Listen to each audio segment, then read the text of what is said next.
Hi students, welcome to my channel Economic Lectures. In this video, we'll be discussing about the topic Fisher's intertemporal choice model. In previous videos, if you might have gone through my channel, we have discussed about the consumption function and the theories that come through the consumption function, the Keynes absolute income hypothesis, then the relative income hypothesis, life cycle hypothesis, and also we have discussed about the permanent income hypothesis. Here, when it comes to Fisher's intertemporal choice model, he states he mixes the points brought forward by Keynes, Duesenberry, Milton Friedman, and all. And he also establishes a model on how to calculate the consumption decision or consumption function of an individual. Okay, let's go through the topic. According to Keynes, absolute income hypothesis, current consumption depends only on current income. So what does Keynes says through his absolute income hypothesis? The current consumption of an individual is dependent on his current income. Keynes അദ്ദേഹത്തിൻ്റെ absolute income hypothesis അതിലൂടെ പറഞ്ഞു വെക്കുന്നത് എന്താണ്? ഒരു വ്യക്തിയുടെ നിലവിലെ consumption അയാളുടെ നിലവിലെ വരുമാനം ഇൻകമുമായി ബന്ധപ്പെട്ടതാണ്. But this assumption is not always true. It's not always true. In reality, while taking consumption and saving decisions, people consider both the present and future. നമ്മുടെ നോർമൽ ജീവിതം തന്നെ നോക്കിയാൽ മതി. ഒരു ഇൻഡിവിജ്വൽ എന്ന നിലക്ക്, ഒരു റാഷണൽ ഇൻഡിവിജ്വൽ എന്ന നിലക്ക് നമ്മുടെ കൺസംഷൻ ഡെസിഷൻ എന്തുമായി ബന്ധപ്പെട്ടതാണ്? It's not only dependent on our present income but also our future income.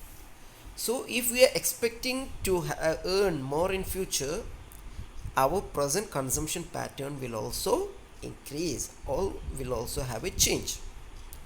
If we are expecting a decrease in our income in the future, ഭാവിയിൽ നമ്മുടെ വരുമാനം കുറയുമെന്ന് പേടിക്കുകയാണെങ്കിൽ, we'll be saving more in the present situation. So what we said is that in reality, while taking consumption and saving decisions, people consider both the present and the future. The more the people consume in the current period, the less they save, the less they will be able to consume in the next period. If we are consuming more in the current period, we'll be able to save very less and we'll be able to consume less in the next period. അതായത് ഇപ്പോൾ current പീരിയഡിൽ നമ്മൾ ഒരുപാട് consume ചെയ്യുകയാണെങ്കിൽ വളരെ കുറച്ച് മാത്രമേ സേവിങ്സിന് വേണ്ടി മാറ്റിവെക്കാനുണ്ടാവുകയുള്ളൂ. അങ്ങനെയെങ്കിൽ നെക്സ്റ്റ് പീരിയഡിൽ നമുക്ക് കൺസ്യൂം ചെയ്യാനുള്ളതിൻ്റെ അളവ് കുറവായിരിക്കും എന്നാണ് പറയുന്നത്. So there is always a choice or trade off between current consumption and future consumption. So there is a confusion in an individual, in front of an individual, while choosing his current consumption and future consumption. That is what we said, choice or trade off. ഒരു confusion ഉണ്ട്.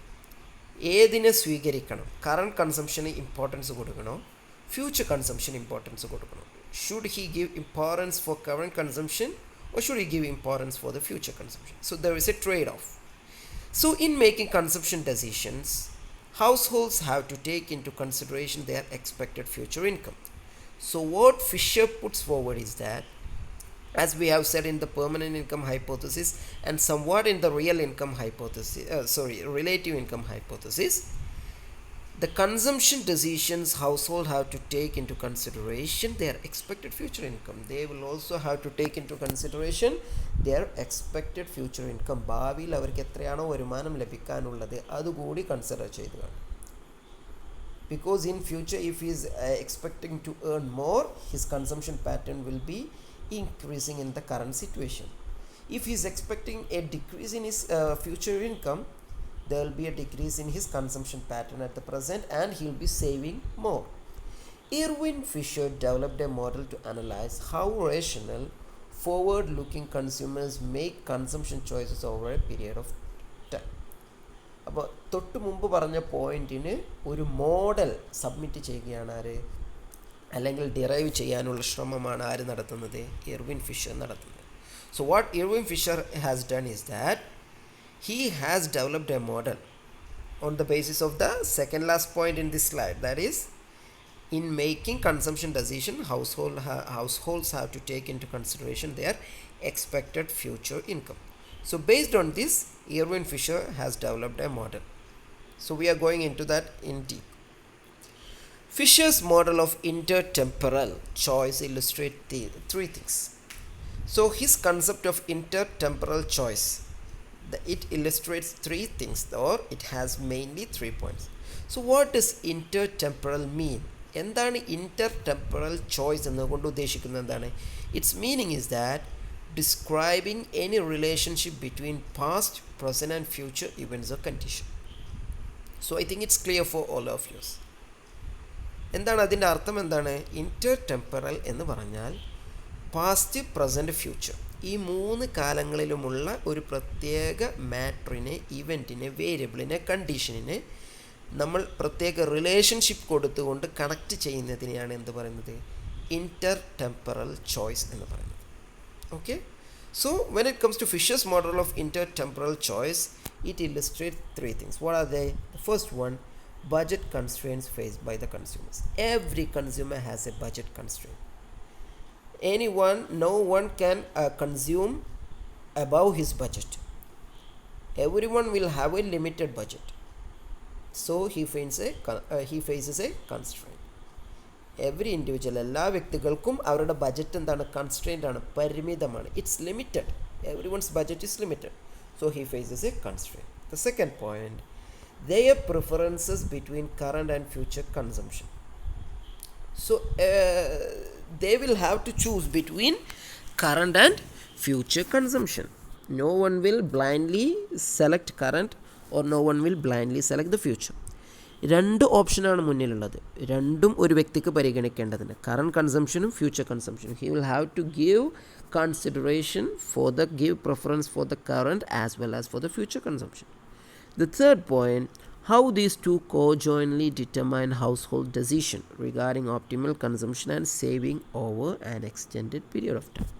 So the third point that we will be discussing, or that is illustrated by Fisher's model, is that how this rational consumer determine his decision, consumption decision, considering the co-jointly determine his decision considering his current and future consumption and savings. So 2 കാലത്തെയും പരിഗണിച്ചുകൊണ്ട് എങ്ങനെയാണ് അവനൊരു final തീരുമാനത്തിലേക്ക് എത്തുക എന്നതുകൂടി നമ്മൾ ഈ മോഡലിൽ discuss ചെയ്യുന്നുണ്ട്. Okay, fine. So what is intertemporal budget constraint? എന്താണ് intertemporal budget constraint എന്നാണ് അടുത്തതായിട്ട് നമ്മൾ ഡിസ്കസ് ചെയ്യുന്നത്. Rational individuals always prefer to increase the quantity of quality or quality of the goods and services they consume. Basic thing that we all know, a rational consumer or a rational individual, every time if he gets a moment, if he gets a chance, if he gets a situation, he will increase the quantity of what he consumes, or he will increase the quality of the good and service that they consume. Fine. However, most people cannot consume as much as they like due to limited income. We have studied this as the basic point of micro and macroeconomics. That is scarcity. We all have unlimited wants. നമുക്കെല്ലാവർക്കും പരിധിയില്ലാത്ത ആവശ്യങ്ങളുണ്ട്. But the resource in front of us is scarce. That's what we said, that most of the people cannot consume as much as they like. നമ്മുടെ ഇഷ്ടത്തിനനുസരിച്ച് നമുക്ക് consume ചെയ്യാൻ സാധിക്കില്ല. Because due to limited income, everyone's income will be limited. The next point, since consumption decisions are taken over a period of time, here in Fisher's intertemporal choice model, consumption decision is not taken at a point of time, but the individual will consider over a period of time. ഒരു നിശ്ചിത സമയത്തെ consider ചെയ്തുകൊണ്ടല്ല ഒരു individual decision എടുക്കുന്നത്. But ആ വ്യക്തി എന്താണ് consider ചെയ്യുന്നത്? Over A period of time, ഒരു വലിയ സമയം കൺസിഡർ ചെയ്തുകൊണ്ടാണ്, അല്ലെങ്കിൽ പ്രസൻറ്റ്, ഫ്യൂച്ചർ എന്ന ടൈമിനെ കൺസിഡർ ചെയ്തുകൊണ്ടാണ് അവൻ്റെ കൺസംഷൻ ഡെസിഷൻ എടുക്കുന്നത്. Consumers faces intertemporal budget constraint. So what is intertemporal budget constraint? The budget, he considers the budget from the present and in the future, and thus he will have a budget constraint. That's what intertemporal budget constraint. So എങ്ങനെയാണ് അവൻ്റെ budget constraint calculate ചെയ്യുന്നത്? പ്രസൻറ്റിനെയും ഫ്യൂച്ചറിലെയും ഇൻകമിനെ consider ചെയ്തുകൊണ്ടാണ്. That's why we call it as inter temporal budget constraint, which shows how much income is available for consumption now and in the future. ഇപ്പോൾ കൺസംഷന് എത്ര income ബാക്കിയുണ്ട്, ഭാവിയിൽ കൺസംഷന് എത്ര income ബാക്കിയുണ്ട്. This constraint reflects a consumer's decision on how much to consume today and how much to save for the future. ഇന്ന് എത്ര consume ചെയ്യണം, ഭാവിയിലേക്ക് വേണ്ടി എത്ര സേവ് ചെയ്തു വെക്കണം. How much he should consume at the current period or at the present situation, and how much he should save in the present situation for the future situation or the future condition. That's two we are discussing in this. Okay, that's what intertemporal budget constraint means. Okay, so let's go to the derivation.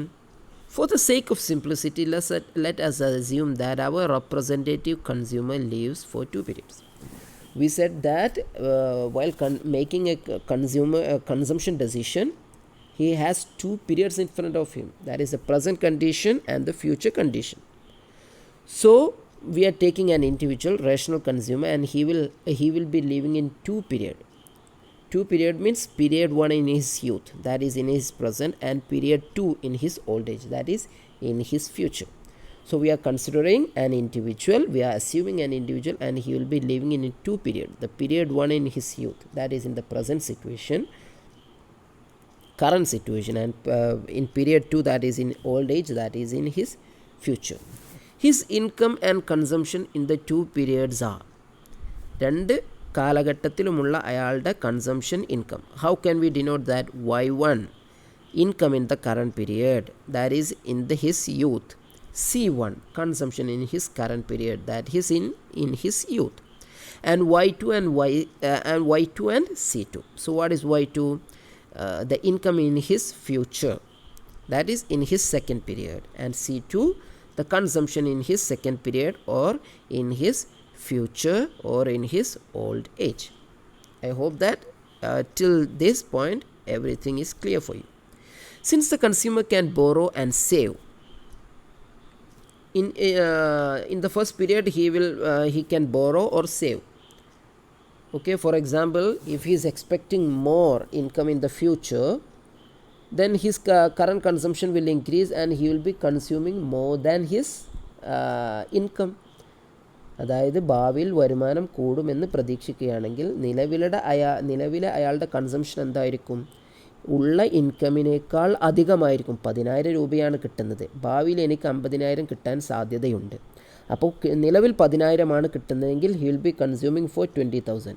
At present he is earning only 10,000 per month, and in future he is expecting to earn 50,000 a month.